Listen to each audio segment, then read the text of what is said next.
হযরত মুহাম্মদ সাল্লাল্লাহু আলাইহি ওয়াসাল্লামের কবরকে শ্রদ্ধা জানিয়ে বলা হয় রওজা শরীফ, কারণ এটি জান্নাতের একটি বাগান। রওজা আতহার অর্থাৎ পবিত্র বাগান। হজের সময় হাজিরা নবীর রওজা জিয়ারত করেন, দোয়া দরুদ পাঠ করেন।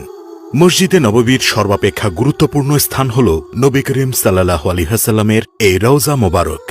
উম্মুল মুমিনিন হযরত আয়েশা রাদিয়াল্লাহু তাআলা আনহার হুজরার মধ্যে হযরত রাসূলুল্লাহ সাল্লাল্লাহু আলাইহি ওয়াসাল্লামের পবিত্র রওজা মোবারক অবস্থিত। রাসূলের রওজার পাশে ইসলামের প্রথম খলিফা হযরত আবু বকর রাদিয়াল্লাহু তাআলা আনহু ও ইসলামের দ্বিতীয় খলিফা হযরত উমর রাদিয়াল্লাহু তাআলা আনহু এর কবর। হযরত রাসূলুল্লাহ সাল্লাল্লাহু আলাইহি ওয়াসাল্লামের রওজা শরীফ জিয়ারতের ফজিলত সম্পর্কে বলা হয়েছে, যে ব্যক্তি রাসূলুল্লাহ সাল্লাল্লাহু আলাইহি ওয়াসাল্লামের ওফাতের পর তার রওজা মোবারক জিয়ারত করল, সে যেন রাসূলুল্লাহ সাল্লাল্লাহু আলাইহি ওয়াসাল্লামকে জীবদ্দশায় দর্শন করল। এই পুরো স্থানটি সবুজ গম্বুজের নিচে অবস্থিত। 1817 খ্রিস্টাব্দে সুলতান দ্বিতীয় মাহমুদের শাসনামলে এই গম্বুজ নির্মিত হয় এবং 1837 খ্রিস্টাব্দে একে সবুজ রং করা হয়। আদি গম্বুজটি ছিল কাঠের তৈরি, রংহীন। সেটি বানিয়েছিলেন মামলুক সুলতান আল মনসুর কালাউন। 1481 খ্রিস্টাব্দে মসজিদটি আগুনে পুড়ে গেলে সুলতান আল আশরাফ সাইফ আল দিন কাইদ বে মসজিদ ইট দিয়ে পুনর্নির্মাণ করেন। তখন তিনি নবীজির রওজা মোবারক সহ আবু বকর রাদিয়াল্লাহু তাআলা আনহু এবং উমর রাদিয়াল্লাহু তাআলা আনহুর কবরও ইট দিয়ে বাধাই করে দেন। এর আগে দ্বাদশ শতাব্দীতে নবীজির দেহটি একবার চুরি হওয়ার আশঙ্কা তৈরি হলে সুলতান নুরুদ্দিন জাঙ্কি 1000 মণ সীসা গলিয়ে রওজা শরীফের চারদিকে মজবুত প্রাচীর নির্মাণ করে দেন। সবুজ গম্বুজের উপরে একটি জানালা দেখা যায়।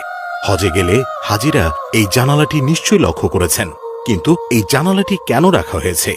হযরত উমর বিন মালিক রাদিয়াল্লাহু তাআলা আনহু হতে বর্ণিত, তিনি বলেন, নবীজির ইন্তেকালের পর একবার মদিনা শরীফে দীর্ঘদিন অনাবৃষ্টির কারণে অসহনীয় গরম আর দুর্ভিক্ষ দেখা দেয়।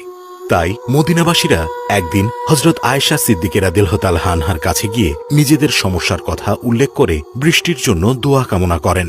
তখন হযরত মা আয়েশা রাদিয়াল্লাহু তাআলা আনহা বলেন, হে মদিনাবাসী, তোমরা নবীজির রওজা মোবারকের উপর যে খেজুর গাছের ডাল আছে তা সরিয়ে দাও এবং অপেক্ষা করো। মদিনাবাসীরা তখন হযরত মা আয়েশা সিদ্দিকা রাদিয়াল্লাহু তাআলা আনহার পরামর্শ মোতাবেক কাজ করলেন। নবীজির রওজা মোবারকের উপর থেকে ডাল সরানোর সাথে সাথে হঠাৎ আমরা দেখলাম আকাশ ধীরে ধীরে কালো মেঘে ঢাকা শুরু হয়েছে। অল্প কিছুক্ষণের মধ্যেই আকাশ থেকে এমনভাবে ভারী বৃষ্টি হতে শুরু করল যে আমাদের পথ চলা কষ্টদায়ক হয়ে পড়ল।